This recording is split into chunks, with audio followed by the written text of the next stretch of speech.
Presentación del maestro Carlos Antonio. Él es biólogo y maestro en ciencias por parte de la Universidad Nacional Autónoma de México y se especializa en las soluciones basadas en la naturaleza. Es profesor de la Facultad de Ciencias de la UNAM y ha colaborado en diversos grupos docentes para impartir capacidades especializadas en congresos y talleres nacionales e internacionales. Actualmente es el responsable del Programa Nacional de Bosques y Cuencas de Ecopil Arte Crea Conciencia, una iniciativa que promueve buenas prácticas para la conservación de los ecosistemas y el fortalecimiento de los pueblos originarios. Como responsable del programa, se encarga del apartado técnico de las iniciativas de la organización, realizando propuestas para proyectos internacionales como BioCities, de la Agencia de Cooperación Alemana GIS o el Programa de las Naciones Unidas para el Desarrollo PNUD. Se considera una persona muy curiosa e interesada en las ciencias, se encuentra al alcance de todas las personas y que este sea usado como una herramienta para el desarrollo social y la conservación de la biodiversidad. Por último, quiero presentar al maestro Daniel Ochoa Gutiérrez. Él es biólogo de la Facultad de Ciencias, maestro en Ciencias por la Facultad de Química, candidato a doctor en Ciencias Biológicas por la Facultad de Ciencias y actualmente doctorante con especialidad en Biología Molecular por la Facultad de Ciencias y pasante de la carrera de Filosofías en la Facultad de Filosofía y Letras, perdón, y también es profesor de la Facultad de Ciencias en las materias de biotecnología, biología molecular de la célula 1, filosofía e historia de la biología y procariontes para la carrera de biología. Además, trabaja como especialista asociado en un proyecto de desarrollo de un biosensor para la detección rápida de COVID-19 en el LAN BioDIT de la Facultad de Ciencias, todo por parte de la UNAM. Termino con la presentación de los de los maestros que van a estar retroalimentando estos proyectos. Les comento que además de los comentaristas, detrás de esta mesa se encuentran estudiantes que van a presentar sus avances de trabajo terminal. En un momento los presentaré, pero primero quisiera comentarles cómo será la dinámica de esta mesa de trabajo. Cada estudiante tendrá un máximo de 10 minutos para poder realizar su presentación y sus avances. Una vez que terminen los comentaristas, tendrán otros 10 minutos para poder realizar la retroalimentación que consideren pertinente en los proyectos de los estudiantes, ¿no? En esta dinámica, pues no hay réplica por parte de los estudiantes y la retroalimentación la deben realizar y analizar y considerar con sus respectivos docentes, directores de trabajo terminal. Entonces, pues ya aclarado todo cómo va a estar esta mesa, ya comenzaría con la presentación de los proyectos y de los estudiantes que van a presentar sus proyectos. Los diré en la forma en la que lo tenemos como planeado. Entonces, para que también estén como preparados con sus presentaciones. En primer lugar, tendremos el proyecto, la participación comunitaria y la solución basada en la naturaleza como eje de la resiliencia para la adaptación del cambio climático en áreas protegidas de San Miguel Topilejo, Tlalpan. Ese sería el primer proyecto que presentaremos, seguido de análisis y de la interacción individuo-áreas verdes en adolescentes de la Ciudad de México, habitantes de la alcaldía Coyoacán, y su relación con la generación del sentimiento de biofilia y el interés por la conservación de la biodiversidad. Y por último, tenemos el proyecto de importancia de la elaboración de un programa de restauración ecológica participativa para la zona de humedales de Tláhuac y Xochimilco, Ciudad de México, estudio de caso, Ejido Tuyahualco. Entonces, si no hay dudas o comentarios hasta el momento, podríamos empezar con las retroalimentaciones. En este caso, iniciaría el maestro Daniel Alejandro Olvera, seguido del maestro Carlos Antonio Palma, y posteriormente y concluiría con su retroalimentación el maestro Daniel Ochoa. Ese sería el orden en el que cada uno daría como su opinión de los proyectos. Entonces, si todos estamos de acuerdo, podemos comenzar con la presentación de los proyectos. Sí.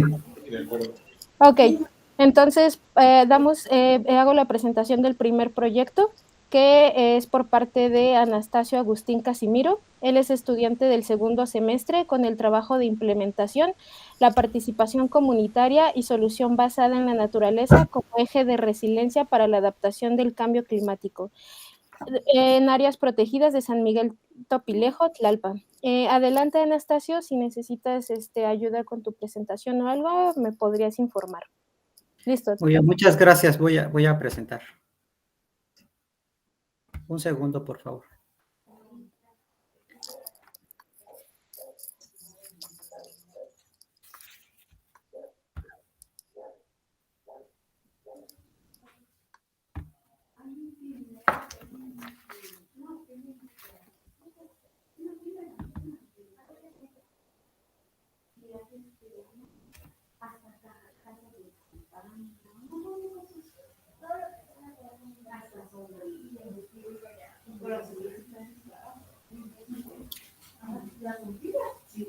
¿Se alcanza a ver ahí? Sí, ahí podemos ver tu pantalla. Sí. Ok.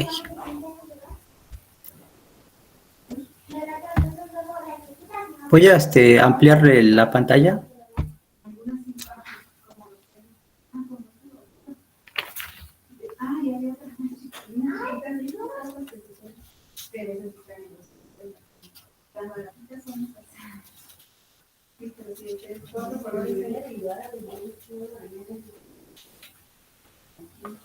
Ahí está, se logra ver, ¿verdad?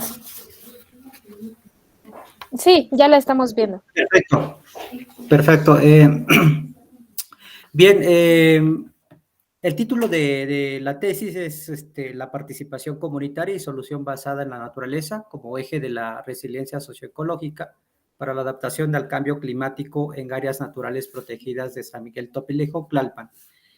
Su servidor, Anastasio Agustín, y tengo como directora de este trabajo terminal a la doctora Ana Paola Galicia Gallardo.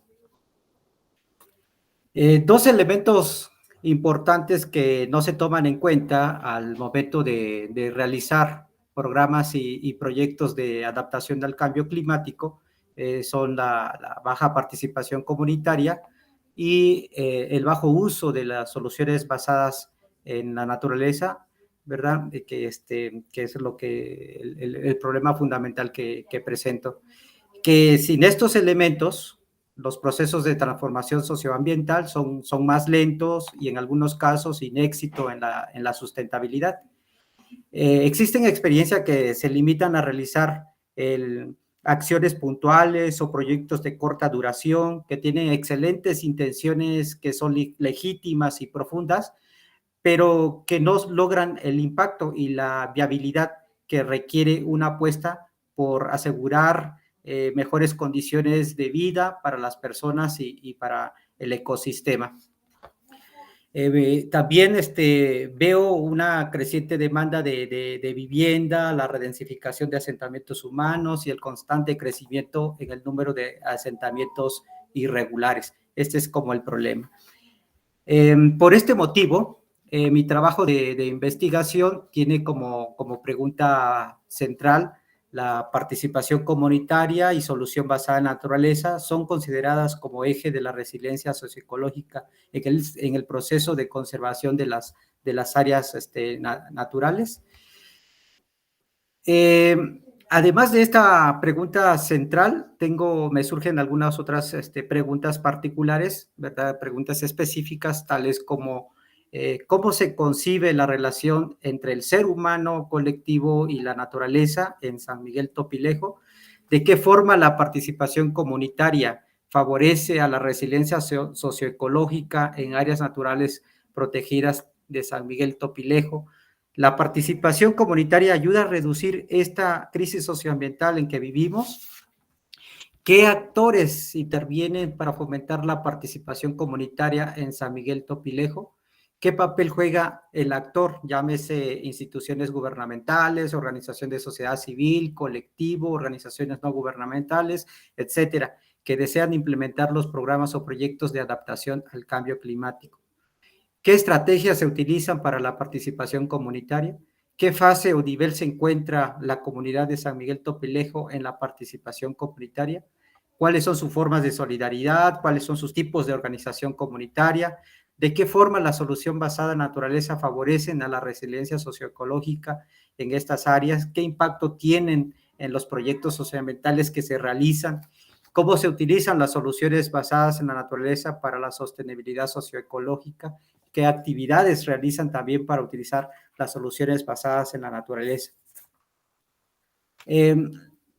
Las acciones considero que se llevan a cabo en las comunidades deben de trascender, ¿verdad? Deben de generar procesos reales que permitan impactos a largo plazo y transformaciones de fondo. Por eso veo importante que evaluemos acerca de qué tipo de escenarios de participación hemos dispuesto en nuestras acciones y si estamos dando relevancia a estos procesos. Por eso mi hipótesis es la participación comunitaria y la solución basada en naturaleza son los ejes de la resiliencia socioecológica, primero por su relación de interconexión entre el ser humano y la naturaleza. Segundo es la participación comunitaria, tiene que ser autogestiva y solidaria, ¿verdad? Y la comunidad también tiene que reconocer su territorio ecosistémico y las soluciones basadas en la naturaleza. El objetivo de mi investigación es analizar la participación comunitaria y solución basada en la naturaleza como eje de la resiliencia socioecológica para la adaptación al cambio climático en áreas naturales protegidas de San Miguel Topilejo, Tlalpan. Algunos avances, estas son unas imágenes de las áreas naturales protegidas en San Miguel Topilejo, ¿verdad? Y tengo algunos avances ya hechos, ¿verdad? He logrado como entrar también al territorio en un primer momento, en donde he podido detectar que hay 6.700 hectáreas de conservación, se cuenta con 16 brigadas comunitarias, se ha dialogado también con el presidente del comisariado para poder tener el aval de la intervención, y también hay un equipo técnico que estarán acompañándome para la inserción, ¿verdad? Este equipo técnico me refiero a los de Corena, que son dos jóvenes de licenciaturas que han estado trabajando en programas y proyectos de este índole y quienes me estarán apoyando para esta inserción.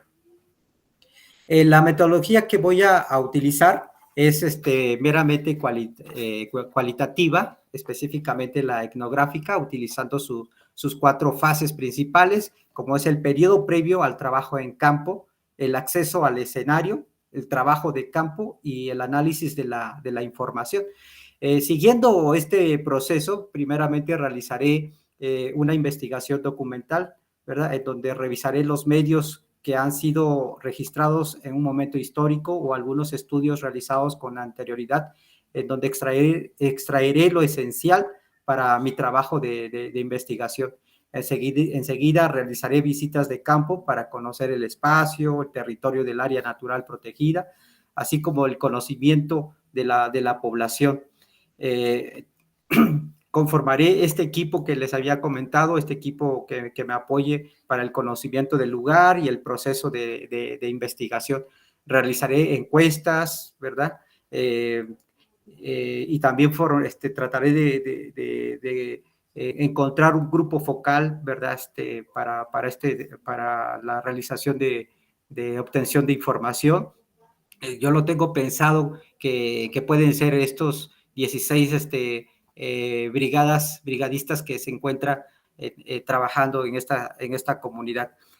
También realizaré entrevistas estructurales o abiertas, ¿verdad? Como mejor se sienta también el entrevistado. Escucharé experiencias realizando discusiones en subgrupos después de eventos importantes para procesar lo que salió bien, identificar problemas y acciones futuras, ¿verdad? También hablar a los colegas sobre el trabajo y los problemas que he encontrado y escuchar sus ideas y realizar reuniones de equipo para discutir lo que se está como aprendiendo.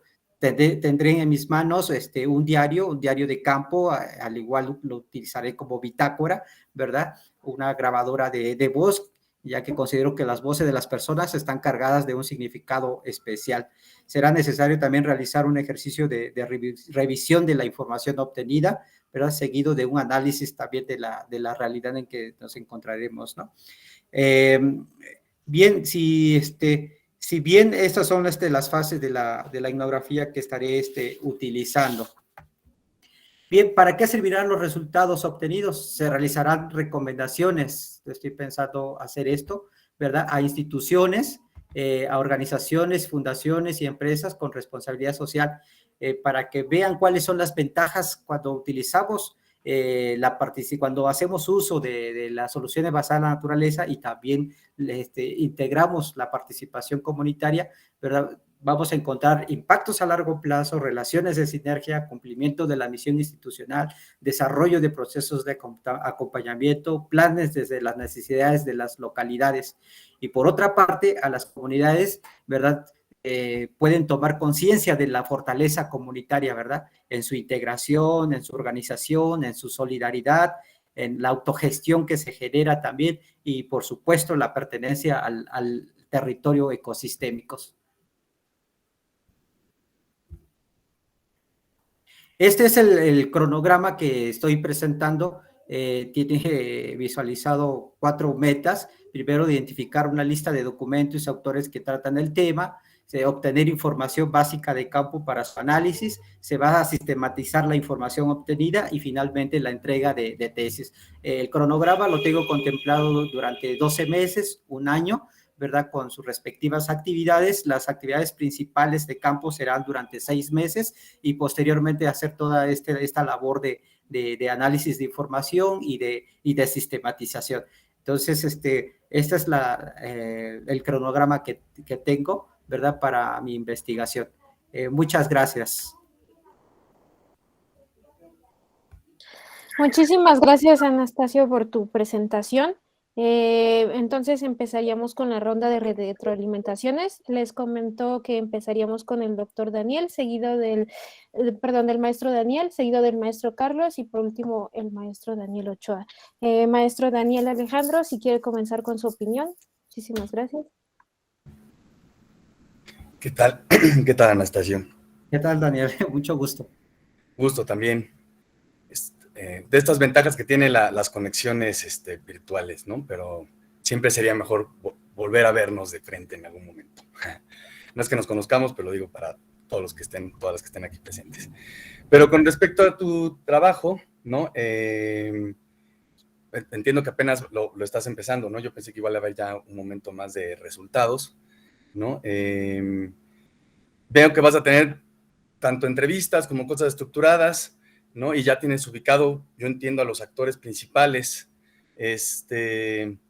Entonces, ahí yo te preguntaría más bien, cuando dices, es que además no podía hacer pregunta, ¿verdad? Eso es una cosa que luego no entendí. Sí me puede responder, ¿verdad? Solo es mi comentario. Sí, adelante, o sea, es como una sugerencia para que no se alargue tanto la Okay. reunión. Sí, es exacto, porque cuando dices, está bien basado en la naturaleza, ¿no? Pero luego hay luego la misma comunidad que puede haberse alejado en algunas cosas y la puede interpretar naturaleza por muchas cosas. Entonces ahí también, tú, por ejemplo, ¿qué estás definiendo con naturaleza? Y ellos también, ¿qué definen? ¿O a qué se refiere? O sea, sí entiendo que es una cosa que para ayudarnos a la resiliencia, ¿no? Y recuperar estos espacios, sobre todo además la complejidad de Topilejo. Por ejemplo, hace unos días, o ayer, no me acuerdo, hubo un cateo impresionante y enfrentamiento con policía. Entonces, es también algo complicado. No sé si tendrías también previsto esta parte que existe en estas zonas, ¿no?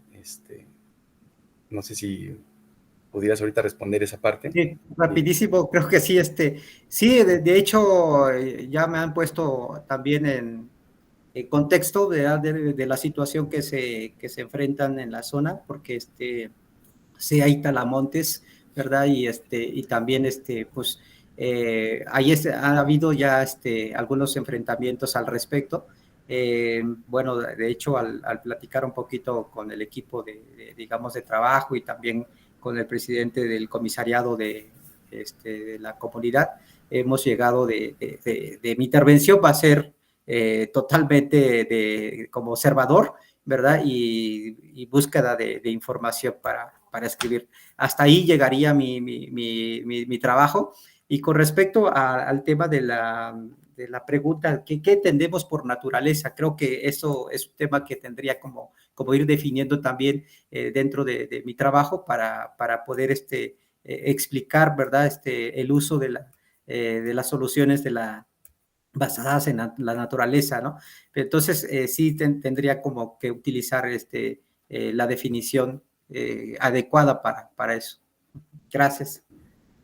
Sí, bueno, es que yo refería que tal vez podría ser soluciones basadas en el ecosistema más que en la naturaleza. Eso tal vez sería no sé si te convenga plantearlo de esa manera, ¿no? Y dices que vas a estar más como observador, pero siempre creo que cuando uno va a campo y más cuando trabaja con comunidades, participar por ejemplo, en todas las brigadas y eso más que solo observador, es una técnica donde se puede obtener muchísima más información, ¿no?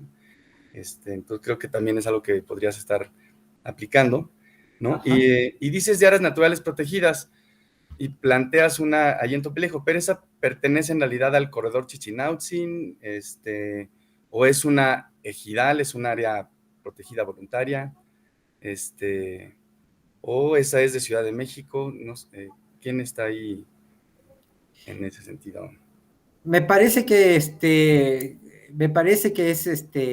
la verdad todavía no tengo el dato preciso, pero están interviniendo la alcaldía Tlalpan con Corena en la promoción de la protección del área de conservación.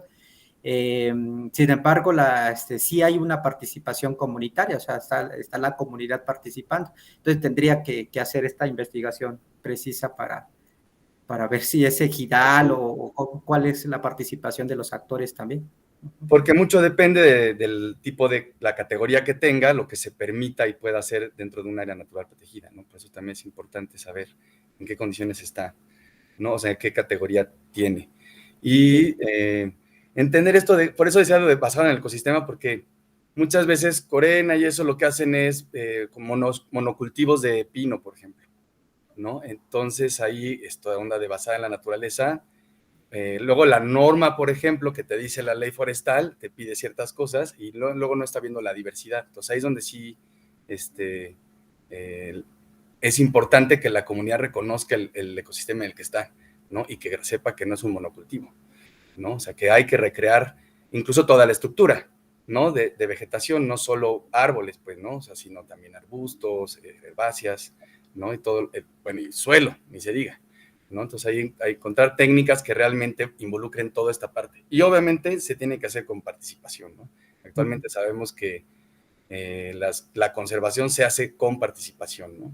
Y haciendo uso de la naturaleza, no solo esta onda de preservar, ¿no? Y no tocar las cosas, ¿no? Yo lo dejaría ahí, en ese sentido, adelante, Anastasio, y que continúen con los demás comentarios. Muchas gracias, Dani. Sí. Gracias, maestro Daniel. Le cedo la palabra al maestro Carlos Antonio Palma.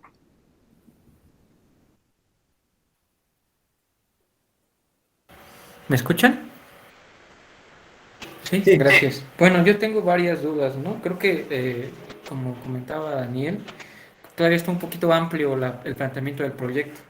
Como mencionabas, el área donde quieres trabajar es bastante grande, entonces me gustaría saber si ya tienes definido un espacio, sobre todo porque las localidades en donde, bueno, me imagino que el espacio donde vas a trabajar tiene muchísimas localidades y dependiendo cuáles elijas o no, va a ser el esfuerzo de muestreo que tienes que realizar. Entonces, primero lo que te recomendaría es que identifiques en qué localidades vas a trabajar, dependiendo de los objetivos que quieras trabajar. Hay localidades que realmente son las que tienen mayor poder digamos, en un área natural protegida. Entonces, te recomendaría que identifiques esas cosas, sobre todo para la identificación de actores sociales que vas a necesitar hacer. Lo que yo entiendo, más allá de todo lo que lo dijiste, es que vas a hacer un diagnóstico comunitario de la región. Entonces, también te recomendaría que trabajaras mucho en la redacción de tu documento. Toda la información que tienes está ahí, pero está como en desorden. Y yo vi que es más que nada un diagnóstico comunitario, me parece valioso, pero bueno, dentro de lo mismo, te digo, recomiendo que identifiques bien el área donde vas a trabajar, las localidades, y a partir de eso identifiques pues los actores sociales con los que vas a tener que interactuar.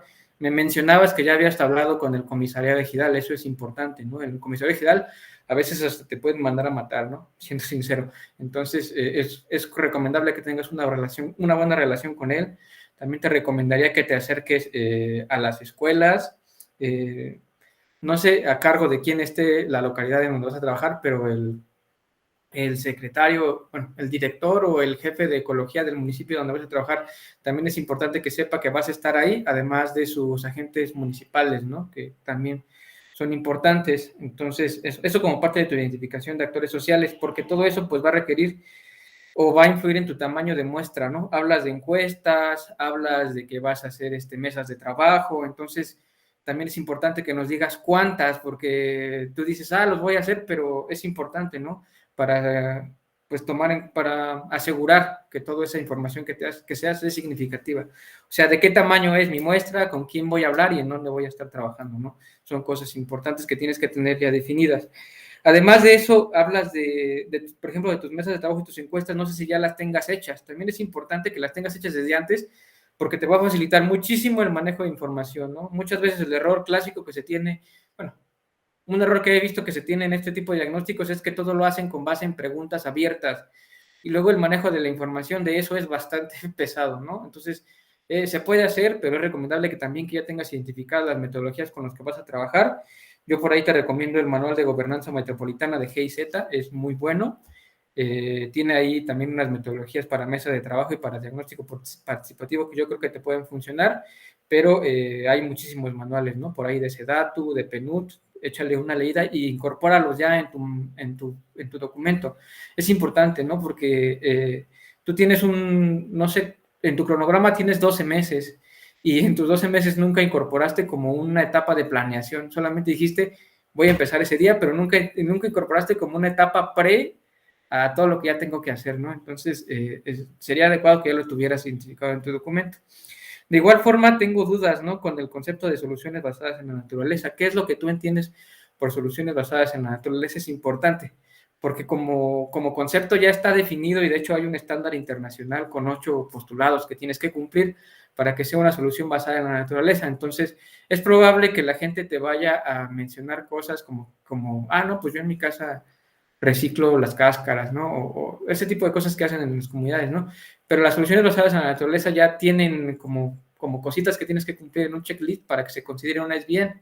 Entonces, sería importante que también lo definieras en tu documento y que de algún modo trataras de que esa información se socializara con las personas con las que vas a trabajar, porque también puede pasar que algunas de las personas estén implementando bien, pero pues realmente no saben a qué se refiere el concepto, ¿no? Entonces, creo que ahí hay siento que estás un poquito perdido en ese concepto de las soluciones basadas en la naturaleza, entonces me gustaría que lo definas mejor o que te recomendaría que lo definas mejor en tu texto y lo definas también mejor en tu presentación, porque, bueno, yo de lo que he visto es un concepto que va a tomar relevancia en los próximos años y, bueno, finalmente, de tu documento, pues yo entendí, de tu proyecto entendí que vas a hacer una línea de base para dar recomendaciones para proyectos futuros. Eso está bien, ¿no? Porque tienes que tener como la foto inicial antes de cualquier iniciativa, entonces que tú tengas la información de cómo estaba antes de que se hiciera cualquier intervención es importante, ¿no? Todo tipo de información es importante. Entonces, en tu documento de sistematización, sí te recomiendo que lo hagas pensando sobre todo en que probablemente esa información la vas a ocupar para una procuración de fondos, ¿no? Que probablemente esa información te va a servir para hacer un documento para una convocatoria donde vas a bajar fondos para un proyecto. Entonces te recomiendo que por ahí te pongas a ver una línea de base para un proyecto no sé, de GEF o no sé, del Fondo Interamericano, ¿cómo se llama del Banco Interamericano de Desarrollo o esos que dan fondos, para que tu documento de sistematización lo adaptes a eso. Si no, vas a tener un documento con información valiosa, sí, pero que después vas a tener que retrabajar para conseguir fondos, ¿no? Dices que lo vas a dar a corporativos, a asociaciones civiles y a cualquier otra persona que quiera intervenir ahí. Entonces, ahora les trabajo y ya adecuarlo como si fueras a meter una convocatoria. Incluso, si lo haces bien, yo creo que hasta podrías meter una convocatoria apoyado con una C o con alguien más, ya directamente para pues, darle seguimiento a tu proyecto. Y pues creo que esas serían mis recomendaciones. Muchas gracias. Perfecto, muchísimas gracias, maestro Carlos. Continuamos con la retroalimentación del maestro Daniel Ochoa, por favor. Sí, hola Anastasio. Bastante bien, me gustó mucho la forma como presentaste, muy claro, muy digerido, muy bien descrito, entonces por eso felicitaciones.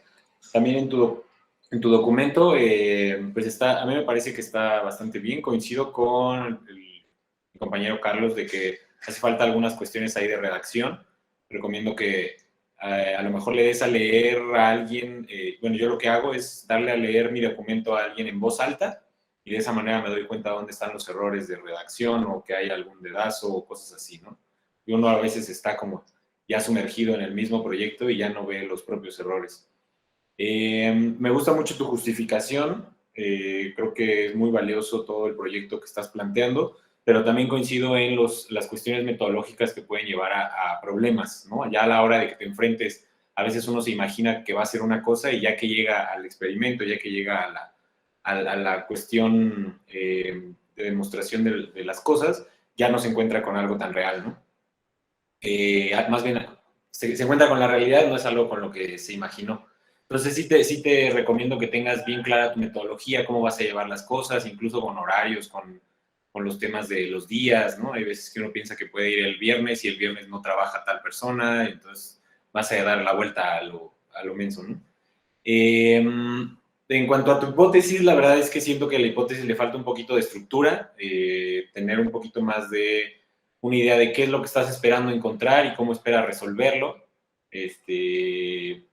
Ahorita, normalmente las hipótesis se hacen hasta el final, ya que uno sabe más o menos lo que hizo y lo que sí pudo lograr y demás, pero bueno, que tenga una estructura mucho más en ese sentido, de una pregunta que se quiera responder y si es correcta lo que uno espera, ¿no?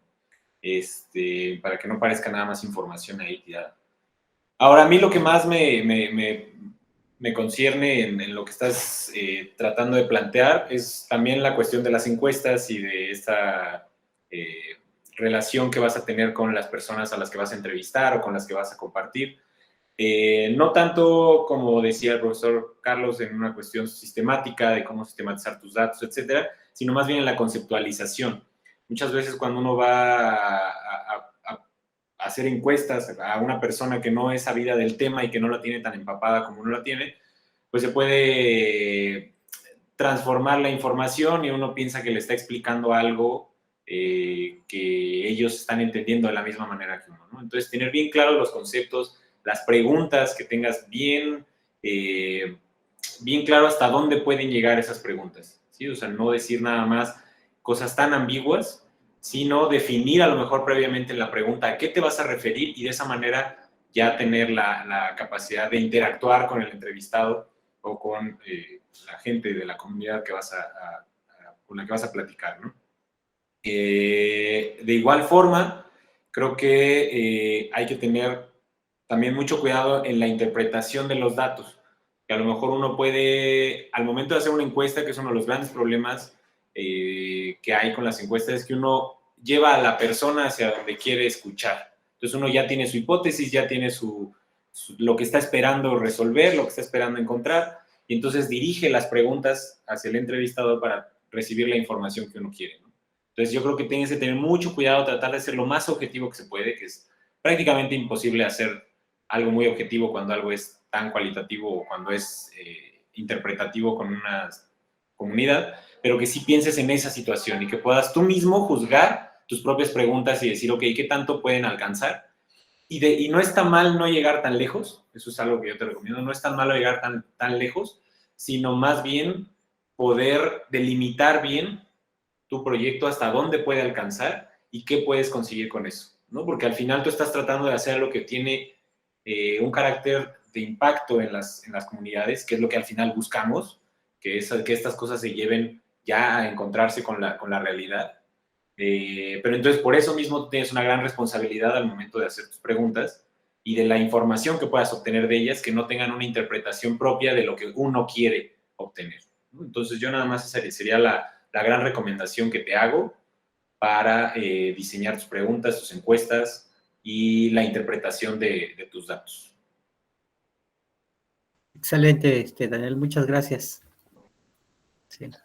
Muchísimas gracias, maestro Daniel. Pues a continuación vamos a seguir con el siguiente proyecto. Muchísimas gracias, Anastasio, por la presentación. El siguiente proyecto... Gracias. El siguiente proyecto es el de Lisbeth Ramírez Martínez, estudiante del cuarto semestre, con el trabajo Importancia de la elaboración de un programa de restauración ecológica participativa para la zona de humedales de Tláhuac y Xochimilco, Ciudad de México, estudio de caso, Ejido Tuyahualco.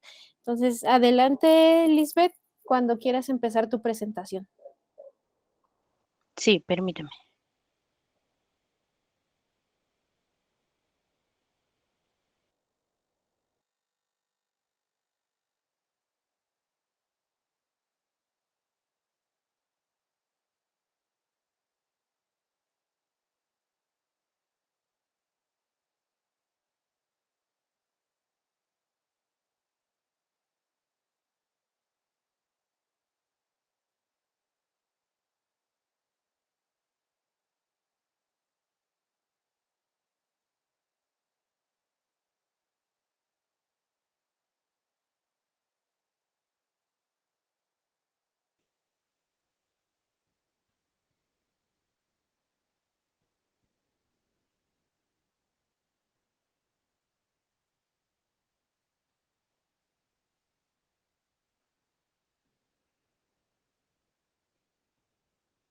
¿Sí alcanzan a ver mi pantalla?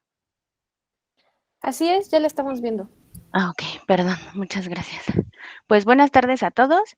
El nombre de mi investigación es Importancia de la elaboración de un programa de restauración ecológica participativa para la zona de humedales de Tláhuac y Xochimilco, Ciudad de México, estudio de caso, Ejido Tulyehualco. La Ciudad de México se encuentra inmersa en la Cuenca de México. Sus fuentes de recarga de aguas subterráneas son las precipitaciones pluviales, la cual se da gracias a la infiltración.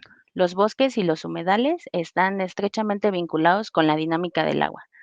Por un lado, los bosques se encuentran en las zonas altas de las cuencas y captan el agua de lluvia, y por el otro, los humedales localizados en las partes bajas se encargan de retener y filtrar el agua.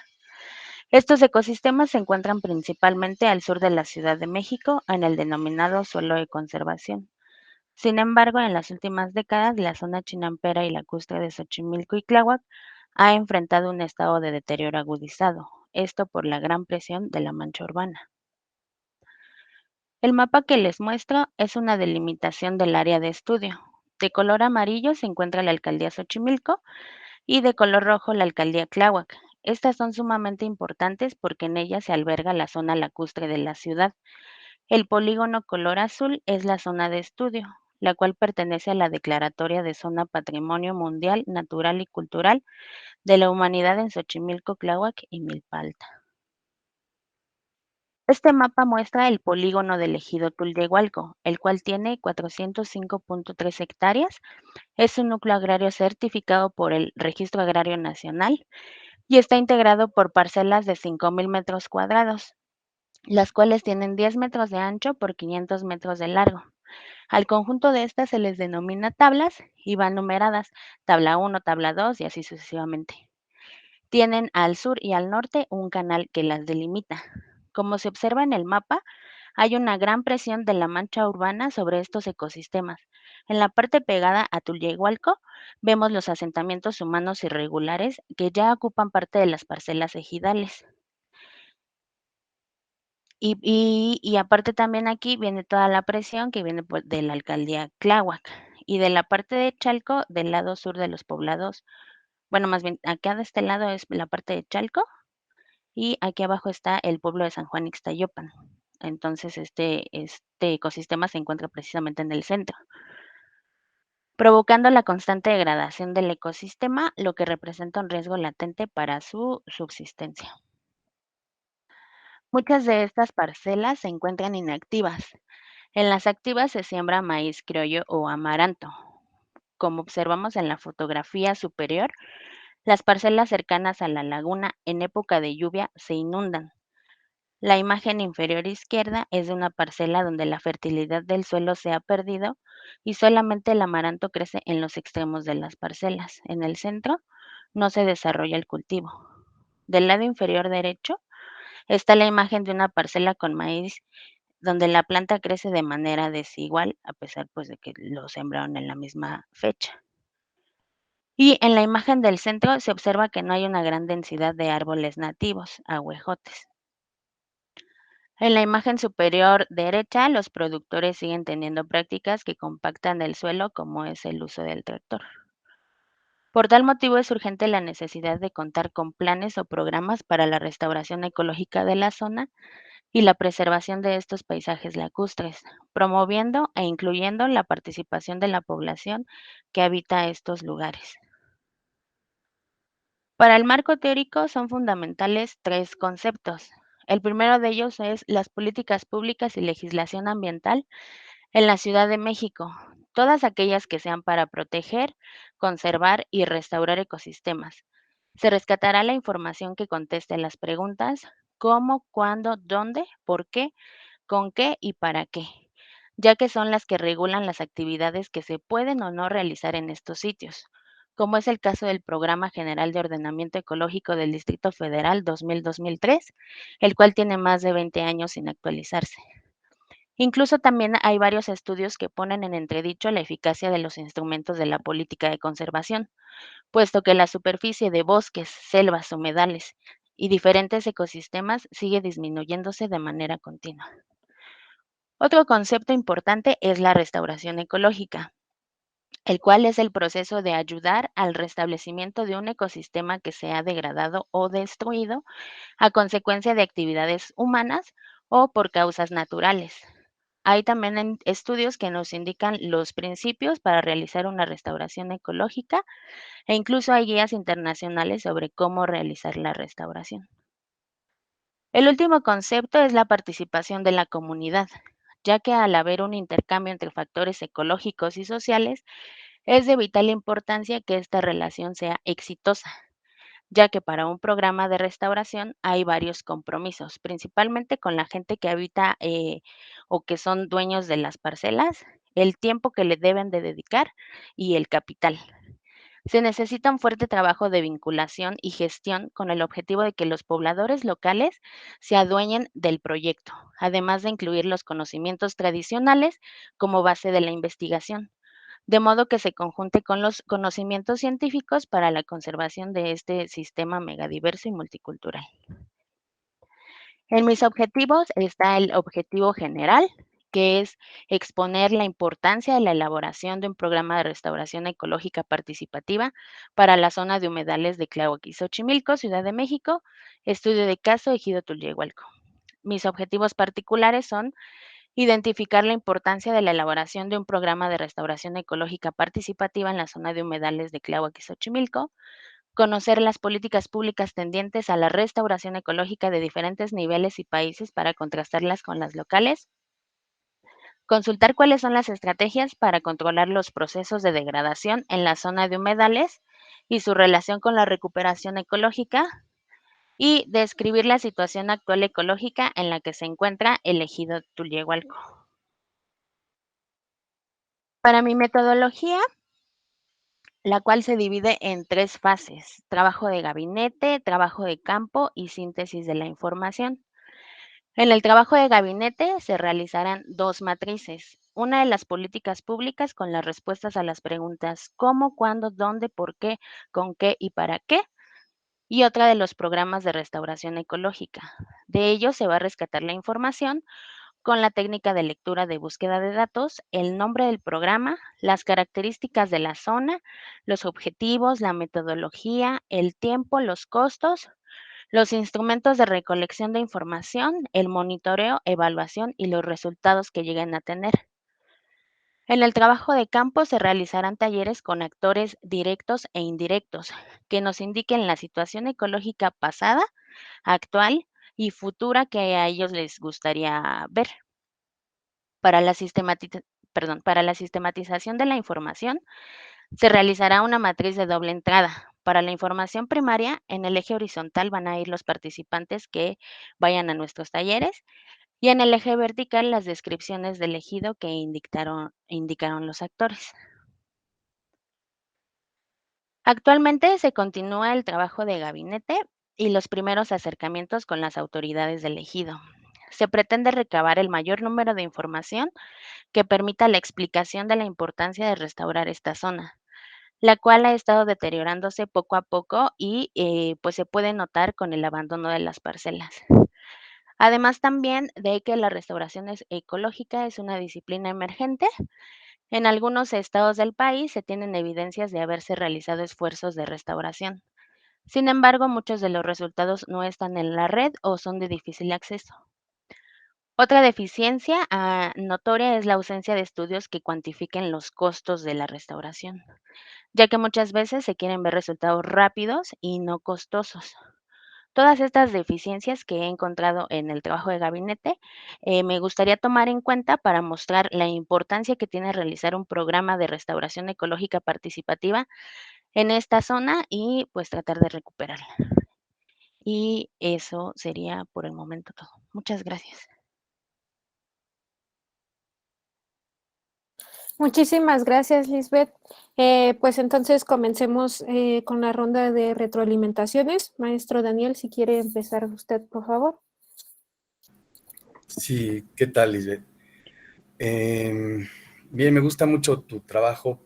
Solo tengo algunas dudas porque yo entiendo que tú les vas a presentar los beneficios de hacer una restauración, pero justo cuando estés entrevistando y eso puedes ver que tal vez el interés de la comunidad no sea restaurar, ¿no?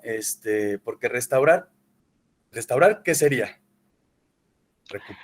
Ujú. A ver, Sí, regresar a las condiciones, porque, por ejemplo, yo que he trabajado en campo en esa zona, muchos de los ejidatarios me han comentado que precisamente ya no se han dedicado a los cultivos porque el suelo ya está muy degradado y que, por ejemplo, no tienen acceso al agua y varias problemáticas que en sí, bueno, mi primer acercamiento sería el de restaurar, ¿no? Pero es lo que yo pienso, pero hace falta ver lo que ellos piensan.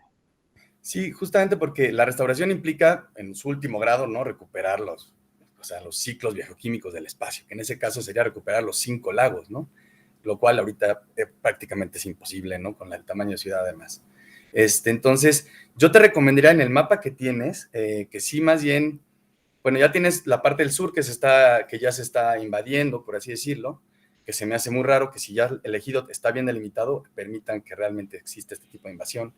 Y ahí ver cuál es el verdadero interés en el mapa de cada persona, ¿no?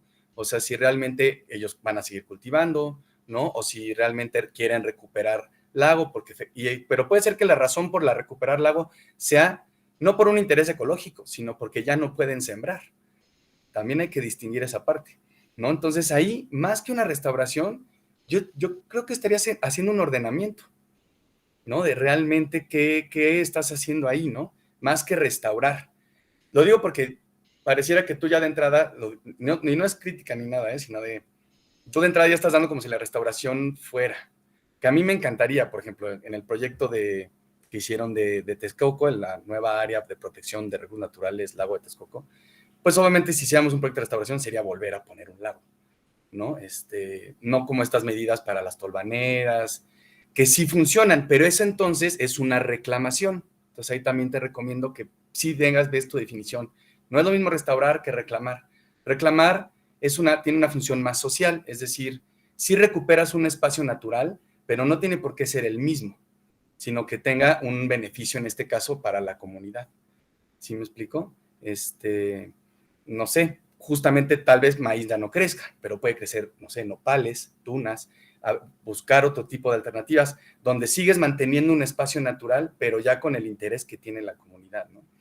Porque además, cuando dices recuperar, recordemos que esta zona pues está habitada hace miles de años y que en realidad lo que nosotros conocemos como lago también ya era intervenido, ¿no? O sea, Nezahualcóyotl desde esa época dividieron el agua salada de Texcoco, Jaltocan y Zumpango del agua dulce de Xochimilco y Chalco. Entonces ya era una región intervenida, ¿no? Por eso también preguntaba la vez hace ratito lo de naturaleza. ¿Qué es lo que tienen como concepto de naturaleza? ¿Sale?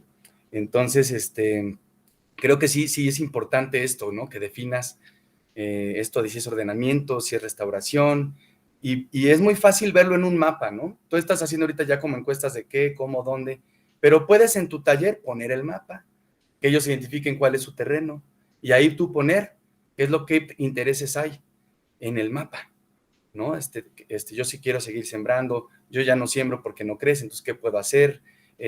Yo estoy muy cercano al canal, yo sí quiero recuperar los canales, no sé, por ejemplo, ahorita decías de especies nativas, sí, el aguijote es nativo, pero también es manejado por humanos, ¿sí me explico? Es algo que nosotros, o bueno, las culturas prehispánicas hicieron para generar los canales, ¿no? Entonces, es muy interesante, pero hay que entender que estas zonas son zonas intervenidas desde hace miles de años, entonces habría que ver a qué es el interés que hay ahí, ¿no? Pero bien, adelante con tu trabajo, pero yo dejaría ahí y define esas cositas y doy palabra creo que Carlos. Gracias. Uh-huh. Así es, muchísimas gracias, maestro Daniel. Maestro Carlos, ¿quiere usted continuar con sus retroalimentaciones? Sí, gracias. Sí, yo continuando con la postura de Daniel, creo lo mismo. Creo que hablar de restauración en un espacio así es como saltarse muchos pasos, ¿no? Para empezar, ni siquiera sé qué tipo de suelo tenga el lugar. Yo creo que ya ni siquiera se prestaría para eso. Pero creo que sí puedes hacer, bueno, en primer lugar, resaltar la importancia del sitio y a partir de ahí buscar alternativas para su gestión. Quizás un programa de restauración no sea viable en ese sitio, pero quizás sí un programa de gestión de servicios ambientales o alguna otra alternativa diferente, ¿no? Como es una zona que ya tiene la vocación agrícola, puedes buscar quizá variantes como agricultura de la restauración, agricultura regenerativa me parece, sistemas agroforestales, sistemas silvopastoriles, algo que de plano pues esté dentro del interés de las comunidades, ¿no? Porque algo que yo suelo identificar en estos espacios es que ya hay muchas iniciativas o hubo muchas iniciativas que tuvieron quizá el mismo enfoque, ¿no? Entonces probablemente la gente ya se encuentre viciada sobre el mismo discurso y te van a decir, no, eso ya lo intentamos, no, eso no funcionó, o quizás tienen malas experiencias intentándolo, ¿no? Entonces, de entrada sí te recomendaría que la cosa de la restauración la reconsideres y busques otras alternativas que involucren, sí, ¿no? Como decía Daniel, qué es lo que quiere la comunidad y sobre eso mismo que identifiques también iniciativas pasadas en el sitio. Eso es importante, o sea, estoy seguro que ahí ya hubo una historia y ya hay una historia de muchísimas cosas que se intentaron, entonces, ¿para qué irle a picar al mismo lugar en donde ya se pasó? Entonces, creo que eso también sería algo que deberías buscar y creo que también Anastasio me parecía debería involucrarlo, ¿no? En su trabajo, se me olvidó mencionarlo, siempre es importante identificar iniciativas pasadas, ¿no? Tanto las que fueron exitosas como las que no. Entonces es muy valioso que lo hagas en este espacio porque en ese lugar trabaja Corena, trabaja Reforestamos México, trabaja Por Natura, o sea, hay un buen de personas trabajando ahí, entonces es importante identificar de qué modo puedes aportar o no aportar, ¿no? Entonces, como te decía, la identificación de la importancia del sitio es algo que es valioso. También la identificación de problemáticas y algo que me lo llamó la atención fue lo de los costos de la restauración, ¿no? Yo ahí como hablando de la palabra, yo lo reenfocaría hacia costos sobre las alternativas, ¿no? O qué es lo que quiere hacer la comunidad. Entonces, sí, más bien, dependiendo de lo que identifiques, quizás podrías hacer una especie de plan con cotizaciones o algo así que te ayude a decirles a las personas, eso que quiere hacer cuesta tanto y se puede financiar así, ¿no? Hay muchas alternativas, hay responsabilidad social corporativa, hay cooperación internacional, hay programas de gobierno, entonces creo que por ahí le podrías entrar, pero sí, creo que regresando al principio, te brincaste pasos desde restauración, entonces ahí como que le tienes que dar la vuelta para poder seguir con tu trabajo, ¿no? Y eso sería mi retroalimentación. Gracias. Ok, muchísimas gracias, maestro Carlos. Continuamos con el maestro Daniel Ochoa. Sí, Lisbeth, muchas gracias por tu presentación. La verdad, nuevamente, como a Anastasio le digo, muy buena presentación, muy claros todos los datos, tu información. Coincido bastante con mis otros dos compañeros en cuanto a la situación del concepto de restauración. Yo más bien me voy a centrar en otras cosas. Me gusta mucho la idea de que tú te estés planteando esta cuestión participativa, porque creo que ahí está a lo mejor ya en sobremedida trabajada la legislación, pero nuevamente es lo que decíamos hace rato, no es lo mismo lo que está en los libros que lo que está ya en la realidad, ¿no? Lo que se está generando con la misma comunidad. Entonces creo que es muy valioso el trabajo que estás haciendo. Yo lo que siento es que a mí me faltaría un poquito más. O sea, tú me estás diciendo que tu trabajo lo que va a intentar hacer es determinar la importancia de que exista este programa, de elaborar un programa. Yo te diría incluso que sería muy interesante si tú, después de toda la información que recabes, pudieras proponer algo. Obviamente no va a ser ya el escrito final, no va a ser algo que se que se lleve a cabo así como tú lo escribas, pero al final si tú eres la que está teniendo esa información, tú estás teniendo esas pláticas, siento que se quedaría como algo, como un agente pasivo nada más, el decir, yo ya recabé toda esta información y sí me parece que es importante y que esa sea la conclusión, sino tú también ya volverte un agente activo también en esta situación, que es al final lo que espera a alguien que termina una maestría, volverse ya parte de esta, ingerir en la sociedad de alguna manera, y yo te recomendaría que sin miedo le entres a tú misma tratar de elaborar algo sencillo, que plantee muy estructuralmente cuáles son los problemas que se necesitan o que pueden resolverse, y que te animes sin ningún miedo de hacerlo, ¿no? Porque a lo mejor a veces es como una cosita de hacer algo de más, yo creo que tendrías que hacerlo, ¿va? Sin miedo. Y nada más, por otro lado, de tu trabajo, nuevamente, como te digo, como le decía Anastasio, traten de leer su escrito, que alguien más se los lea a ustedes, ¿no? Que tengan esta interacción con alguien más para que ustedes se den cuenta si está algunos errores de redacción, también la citación, etcétera, y las reglas de estructura del escrito, ¿no? Que a veces veo que tienen algunos problemas ahí con la sangría y también hay espacio. Entonces, cuando hay una sangría, ya no hace falta hacer un espacio en los puntos aparte, ya la sangría significa eso. Entonces, nada más para que chequen y tengan un poquito más de estructura los trabajos, ¿no? No es nada grave, ¿vale?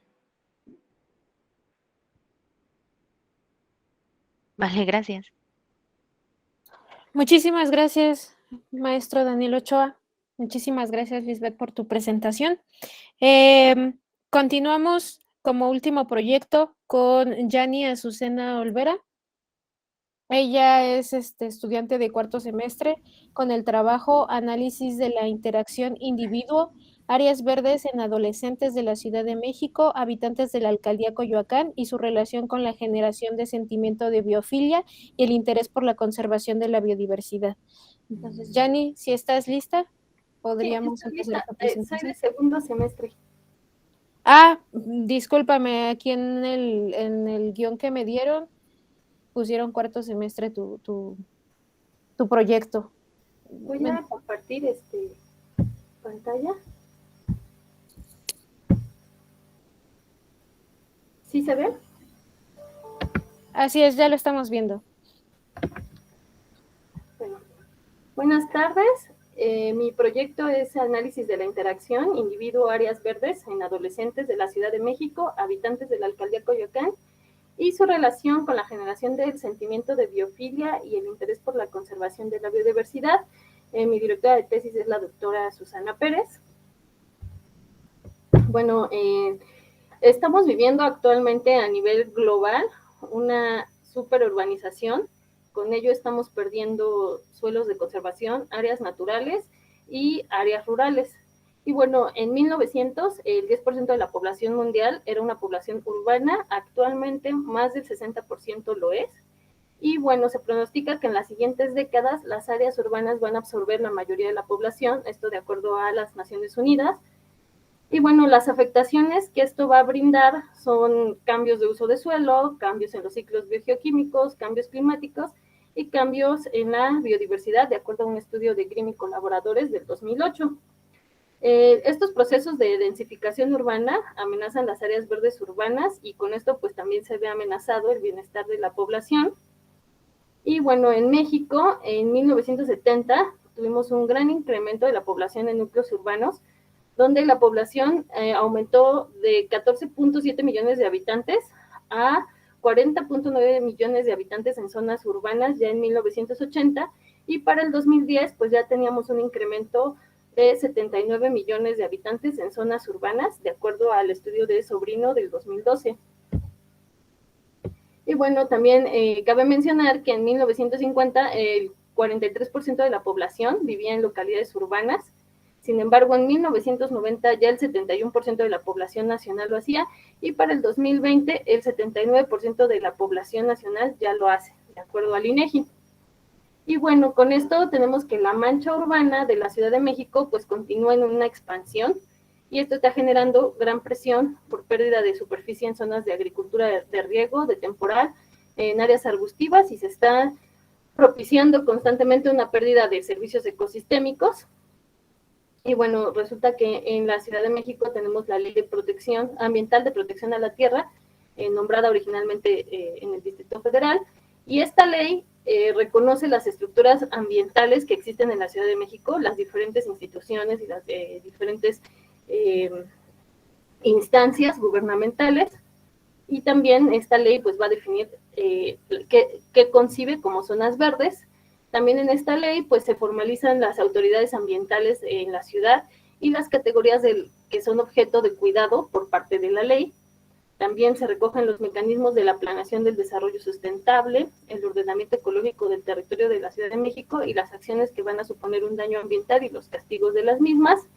Y bueno, para este proyecto me gustaría mencionar que en el capítulo 2, el artículo 87 va a definir las áreas verdes, da un concepto bastante amplio, ¿no? Desde zonas jardinadas, parques, jardines, pequeñas jardineras, entonces maneja un concepto muy amplio de área verde.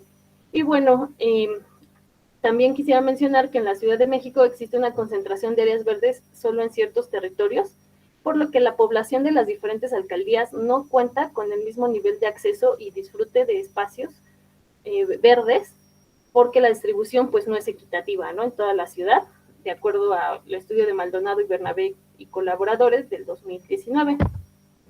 Entonces, también como antecedente a este proyecto, me gustaría mencionar que, de acuerdo a Edward Wilson y su teoría de la biofilia, pues va a definir la biofilia como esta tendencia innata de enfocarnos en la vida y las formas parecidas a la vida, y vamos a generar una filiación emocional a estos otros organismos. Y bueno, pues la biofilia va a encontrar su expresión en la atención, que es la capacidad de dejarse fascinar por estímulos naturales, y la empatía, la capacidad de afiliarnos emotivamente con diferentes formas de vida. Entonces, de acuerdo a esta teoría, pues diferentes investigadores alrededor del mundo han querido también poner a prueba o vislumbrar cuál es la relación de la población con la naturaleza misma, y si se genera en esta convivencia pues un sentimiento de biofilia. Como antecedente tengo que existe el estudio de Thompson y colaboradores del 2008, realizado en Reino Unido, donde tenían como objetivo dilucidar si la interacción y las experiencias con la naturaleza durante la infancia pues se trataban de un factor determinante para generar un hábito de acercamiento a la naturaleza ya en edad adulta. Y bueno, este estudio como resultado determinó que en efecto, al tener una aproximación con áreas naturales o espacios verdes en la infancia, pues se promueve que los adultos generen un deseo por continuar con dicha interacción, y que los individuos van a asociar dichas experiencias con un estado de bienestar. El estudio de Zhang en 2014, realizado en China con 1.119 estudiantes de educación primaria, pues también tuvo como finalidad determinar si el contacto y la interacción con áreas naturales en edad temprana pues iban a influir en la generación del sentimiento de biofilia y por lo tanto en generarse un interés por la conservación en los individuos en edades posteriores. Y bueno, con este estudio se determinó que los niños que vivían en áreas rurales, en contraste con los niños que habitaban en zonas urbanas, pues tenían mayor contacto con la naturaleza, generaban biofilia y un mayor aprecio de la naturaleza, y con ello pues un interés por conservarla. Y en contraste, las infancias que habitaban en zonas urbanas no generaban el mismo sentimiento de biofilia ni el mismo interés por conservar la naturaleza, y al contrario, llegaban a desarrollar patrones biofóbicos, esto es de miedo a la naturaleza, ¿no? O incluso de miedo a tener experiencias cercanas con la naturaleza. Y bueno, por último me gustaría mencionar el estudio de Martínez García y colaboradores del 2020 de España, donde también se realizó a 683 estudiantes de educación secundaria, y bueno, se encontró que la influencia que ejerce la experiencia de ocio en espacios naturales es directamente proporcional con el grado de conexión emocional con la naturaleza. Entonces, pues se pone de manifiesto que la importancia que tiene el que los jóvenes disfruten experiencias en espacios verdes debido a los beneficios que esto genera desde una perspectiva ambiental. Por lo tanto, investigando la bibliografía me di cuenta que en México no tenemos un estudio de este tipo, y bueno, yo planteo el problema para la Ciudad de México, para la alcaldía Coyoacán, que es en la que habito, y bueno, considero que el crecimiento poblacional de las ciudades y la conversión de áreas rurales en urbanas así como la densificación en las ciudades, ha ocasionado que la población pierda oportunidades para poder interactuar con la naturaleza.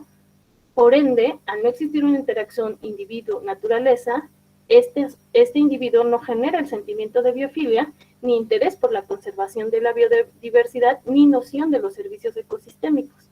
Por lo anterior, es necesario estudiar los patrones de diferentes sectores poblacionales respecto a su interacción con la naturaleza en ámbitos urbanos y su relación con la generación del sentimiento de biofilia y el interés por la conservación de la biodiversidad. Por lo tanto, en este trabajo se busca responder a la siguiente pregunta. ¿La diferencia en la frecuencia de interacción individuo-áreas verdes afecta la generación del sentimiento de biofilia y el interés por la conservación de la biodiversidad en los habitantes adolescentes de la alcaldía Coyoacán en la Ciudad de México?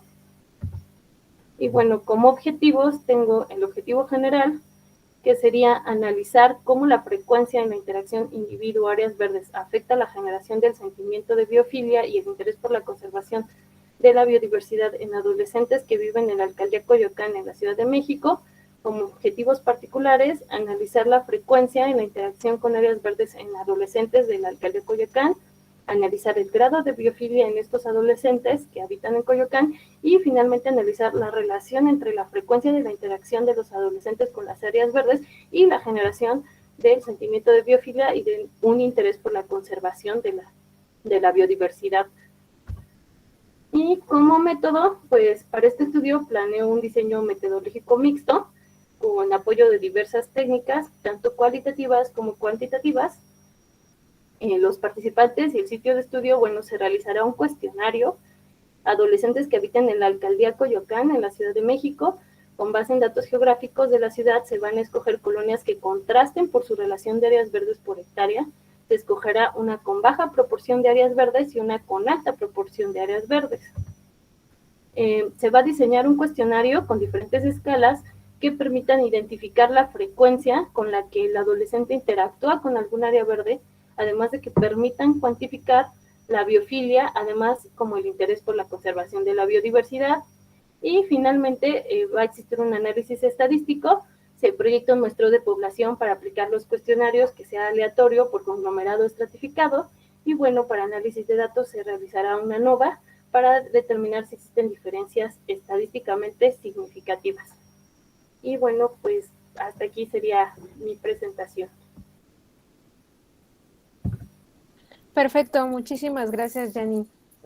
Pues de nueva cuenta comenzamos con la ronda de comentarios. Maestro Daniel, si quiere empezar usted. Sí, gracias. Justo retomando un poquito lo que decían hace ratito de que revisen casos anteriores. Yo siempre he dicho que debería haber revistas que publiquen también casos no éxito, ¿no? Porque siempre se quiere publicar lo que es exitoso y luego no se sabe todos los errores que ya se cometieron y nos pudimos haber ahorrado todos esos pasos, ¿no? Inclusive creo que serían revistas más consultadas que otras, ¿no? Pero bueno, bien, Jani, justo te iba a preguntar hasta que llegaste al método, ¿no? Así de, bueno, es que ¿cuántas áreas verdes tiene Coyoacán, no? Realmente dentro de las alcaldías de Ciudad de México debe de ser de las que más tienen, no sé, supongo, no sé la verdad. Como área verde, no como suelo de conservación. Suelo de conservación obviamente es Milpalta, Xochimilco, Tlalpan, ¿no? Magdalena Contreras. Pero de área verde, pues sí, Coyoacán tiene bastantes. Ya mencionaste, vas a poner dos, ¿no? Una con alta incidencia de áreas verdes y una con poca, ¿no? Que básicamente va a ser una como en el oriente y una en el centro de Coyoacán, ¿no? Mi pregunta ahí va más allá de también si esa población va a ser suficiente, dices 2 entrevistas, porque yo al principio también decía, híjole, Coyoacán está muy grande, ¿cómo le vas a hacer? Pero después pensé al revés, tal vez tu muestra al final sea poca. ¿Cómo? O sea, yo entiendo que vas a escoger 2 y vas a realizar entrevistas a un círculo adolescente. Luego, además, es complicado que a esas edades quieran acceder, ¿no? Entonces, eso sí es luego importante, ¿no? Las entrevistas, más bien las encuestas, sí tienes que fijarte muy bien que sean respuestas cortas, ¿no? Así que preguntas cortas y respuestas cortas, ¿no? También para tu prueba estadística, ¿no? Hay formas además de cuantificar lo cualitativo, ¿no? Entonces, no sé qué tantas preguntas abiertas vayas a dejar, si ya tengas un panorama más o menos de qué vas a preguntar. Y esto de biofilia y biofobia, yo la verdad es que desconozco los artículos que mencionaste, investigaciones, pero me sentí que era demasiado lineal, o sea, como de, es directamente proporcional a.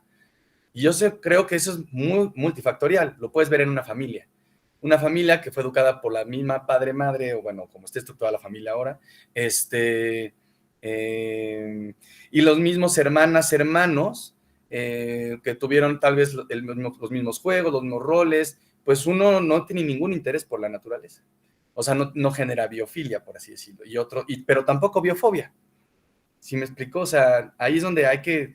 estas cosas que trata entre lo social y lo natural, es muy complicado decir que son lineales y que es directo, ¿no? Entonces yo sí creo que, bueno, eso está publicado, si así lo dicen, pues ellos publicaron, habría que ver realmente cómo lo midieron, ¿no? Porque no va a ser nada sencillo también que tú correspondas, ¿no?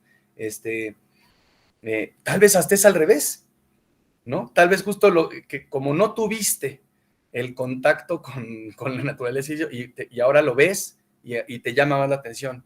Y el que estuvo todo el tiempo, pues ya es como lo ve natural, justo normal, no sé, ¿no? Entonces, esas cosas hay que tener ahí como detalle en eso, ¿va? Pero bien, yo lo dejaría por ahí. Bien, Jenny. Creo que va Carlos. Sí, Jani, ¿eso es todo? ¿Tienes algún comentario que quieras agregar? ¿No? No. ¿No? Ok. Pues sí, entonces continuamos con el maestro Carlos. Le cedemos la palabra. Gracias. Bueno, retomando un poquito esto último que dijo Daniel, me parece totalmente que el concepto que estás manejando no es totalmente lineal, ¿no? No, como que no siento que haya ahí una causalidad que puedas medir. Si hago esto, ocurre esto acá.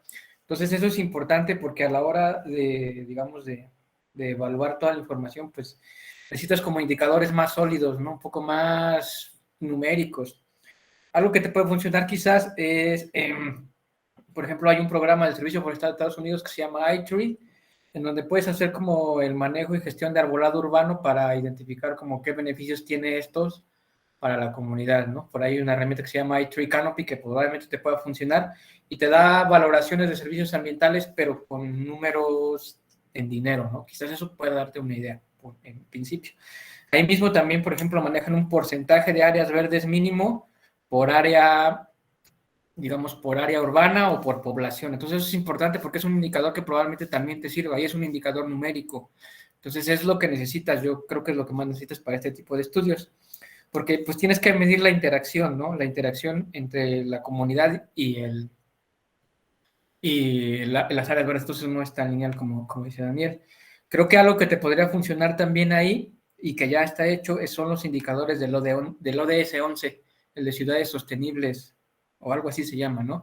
Tiene indicadores numéricos en sus metas, entonces si te puedes poner a revisar ahí, probablemente alguno de esos indicadores te sirva. Lo mismo para el ODS 2, que es el de salud. No sé si involucre como cosas de salud y medio ambiente, me supongo que sí, pero probablemente ahí tengas algún indicador que te pueda ayudar, ¿no? Con esta medición de cómo las áreas verdes me ayudan en mi salud, ¿no? Entonces, el ODS 2, el ODS 11, y chécate todos los ODS, ¿no? En realidad todos están interactuando, entonces probablemente algún indicador de esos te puede funcionar y también integrarlos en tu marco teórico sería algo importante.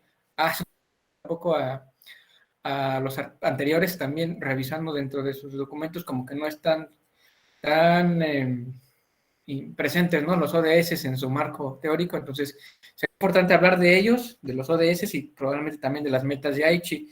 Por ahí me parece que algo de las metas de Aichi también puede hablar sobre esta relación entre medio ambiente y salud. Chécalas también en sus indicadores que pueden funcionar. Y algo que probablemente creo que te serviría mucho sería hacer como una especie de SIC en donde contrastes como indicadores de áreas verdes o de, sí, donde hay porcentaje de áreas verdes o las áreas verdes de la ciudad con indicadores de salud en las áreas estadísticas, ¿no? Entonces, probablemente haciendo un contraste ahí de datos del INEGI puedas ver, ¿no? Así, pues mira, aquí donde hay menos áreas verdes, ahí son más propensos a tal enfermedad mental, ¿no? No hay una causalidad directa, pero digo, ahí le puede sacar carnita, ¿no? Indirectamente. Le puede funcionar pero sí ten cuidado, ¿no? Tampoco lo vayas a hacer como una aseveración que sea ya de ley, ¿no? De facto. Entonces eso te puede funcionar como un SIG, ¿no? Y también hablas ya como de ANOVAs y de pruebas estadísticas. Creo que, bueno, hablar de una ANOVA ya es como algo muy estricto, ¿no? De hecho, para análisis un poquito más sociales, la estadística paramétrica como que se queda un poco de lado. Entonces, sí te recomendaría que te pongas a investigar un poco más sobre diseño, pues diseño experimental y análisis de datos, porque esto te va a ayudar mucho para cuando diseñes tu encuesta. De entrada, si ya tienes tu encuesta bien diseñada, pues ya vas a saber qué datos vas a obtener y cuáles van a ser las pruebas estadísticas que vas a mencionar, pero de inicio te recomiendo que ya de decir, no, pues voy a hacer una ANOVA. Bueno, una ANOVA tiene que cumplir muchos postulados, ¿no? Tus datos, entonces ahí chécate eso antes y no sé, primero diseña tu encuesta y luego ya ve, pues lo que más me va a servir es esto, ¿no? Es sobre todo por lo que te digo, ¿no? Siempre te dicen eso, la estadística no paramétrica es la que sirve más en temas sociales, pero bueno, ahí si te pones a investigar probablemente esté equivocado, ¿no? Esas son mis recomendaciones. Muchísimas gracias, maestro Carlos. Continúa el maestro Daniel Ochoa. Sí, yo voy a seguir con la misma línea de pensamiento que tienen los otros dos profesores, aportando que creo que justo uno de los grandes problemas, como mencionaba el profesor Daniel, es que tengas dos delegaciones, ¿no? Ahí creo que la forma de resolver todo esto sería que tú tuvieras muy clara qué es lo que quieres obtener y que hacia dónde quieres dirigir esta situación. Tú podrías hacer, por ejemplo, una encuesta muy pequeña, decirle a muy pocas personas, pero hacerlo en las 16 delegaciones. O podrías hacer solamente en una delegación, pero a exponerlo a personas que iban en diferentes colonias, por ejemplo, ¿no? También puedes hacer muchísimas preguntas a pocas personas o pocas preguntas a muchas personas. O sea, todo eso tiene un valor que al final, justo como dice el profesor Carlos, es lo que vas a analizar en términos estadísticos. Entonces tú no sabes bien qué es lo que vas a recibir de entrada, ¿no? Y creo que ninguno está mal. Lo que tienes que saber más bien es que te van a dar información distinta y la vas a tener que interpretar de forma distinta. Creo que tienes que tener también muy claro si, por ejemplo, el que estés en una delegación en Coyoacán, yo creo que no es lo mismo la gente que vive en la colonia de Santo Domingo, donde prácticamente no hay ningún parque, a las personas que viven en el centro de Coyoacán, donde están viendo árboles todos los días, ¿no? Entonces también eso tendrías que tenerlo en consideración. Y la migración, que es un problema que a veces no vemos, o sea, no es lo mismo que yo viva en Coyoacán a que yo vaya todos los días a Coyoacán a trabajar, ¿no? Entonces obviamente eso va a tener repercusiones distintas. Y todo eso lo tienes nada más que tomar en cuenta en tus encuestas, ¿no? Que esté bien delimitado eso y cada una de esas poder después interpretar esa información, ¿no? Esa es la cuestión. Esa sería mi primera aportación a este proyecto. Y la segunda, que me parece que es muy importante también, es lo de la definición de la biofilia. Ahí sí me sale mi filósofo. Y hay muchísimos problemas con lo que significa la biofilia. Como decía el profesor Daniel, no es lineal, pero incluso hay una cuestión ahí de concepto. O sea, puede ser alguien que ame las plantas pero odia a los animales. Y entonces es biofílico o es biofóbico, ¿no? Hay gente que le gusta mucho interactuar con la naturaleza, pero al final no mata a las arañas. No sé, por poner un ejemplo muy burdo, ¿no? Entonces, tener mucho cuidado con cómo está definiendo ese grupo al cual tú estás tomando como referencia. Cómo determina que hay un sentimiento de biofilia. Es muy ambiguo en ciertos términos.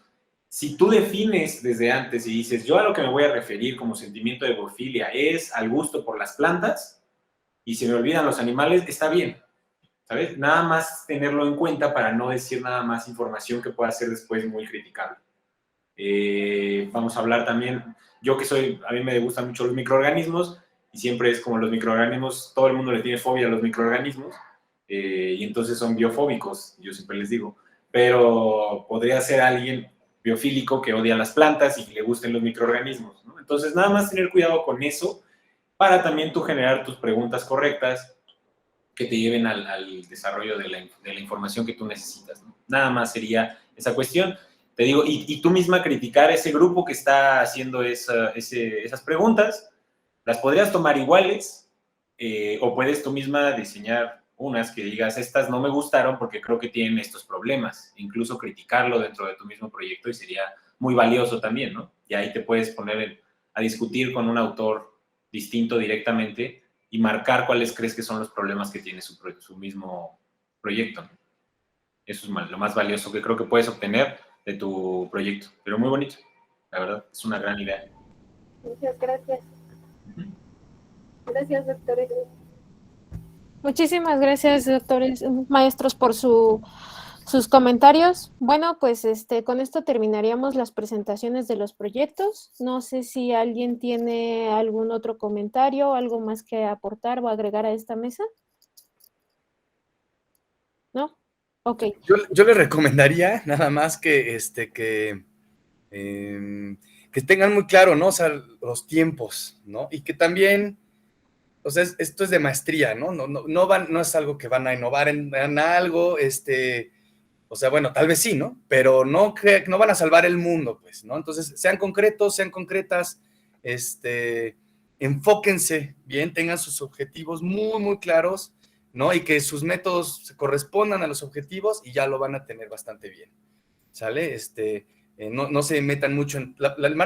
el marco teórico es importante, pero no es lo más importante de su tesis. Todo el análisis que hagan después, ese es lo más importante realmente, donde realmente se ve la capacidad que desarrollaron, ¿no? Y que los convierte ahora sin maestros, ¿no? Entonces, pues, sí, justo yo agregaría saber hasta dónde puede llegar sus proyectos, lo que creo que hemos comentado aquí, delimitar y decir, ok, yo me voy a dedicar a la biofilia, pero la biofilia ¿en qué? Dedicarme a la restauración ecológica, pero ¿en qué? ¿No? Y eso ya lo vuelve intrínsecamente algo positivo, ¿no? No importa que no hayan resuelto los problemas del mundo, pero si están entendiendo un problema y delimitándolo y proponiendo cosas nuevas, ya con eso tienen una tesis para su maestría. Ok, pues muchísimas gracias, maestros, por su comentario. Pues entonces, sin más, damos por finalizada esta mesa de este tercer coloquio. Les agradezco mucho a los maestros por sus retroalimentaciones, al maestro Daniel Alejandro Olvera, al maestro Carlos Antonio Palma y al maestro Daniel Ochoa. Igual, muchísimas gracias a los estudiantes, a Yanis Olvera, a Lisbeth Ramírez y a Anastasio Casimiro. Les agradecemos mucho el tiempo y pues sus proyectos, la presentación de sus proyectos, ¿no? Pues ya nada más recordarles que pues este es el tercer coloquio interno de investigación del posgrado del Instituto de Rosario Castellanos, en el cual pues están presentando 156 trabajos de estudiantes en 45 mesas diferentes, que serán retroalimentadas por 135 expertos académicos de diversas instituciones de educación superior, tanto nacionales como extranjeras. Les reitero mi nombre, Chantal Ávila, la moderadora de esta mesa. Pues sin más, les agradezco el tiempo y muchísimas gracias por su estadía aquí.